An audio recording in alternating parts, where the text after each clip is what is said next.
of meat, but it'll make a good meal.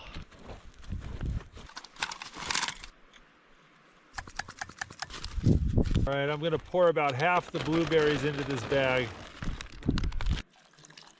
As he just adds some water to the blueberries, and all the sticks and leaves will float. And you kind of just skim them off. There we go, got some clean blueberries.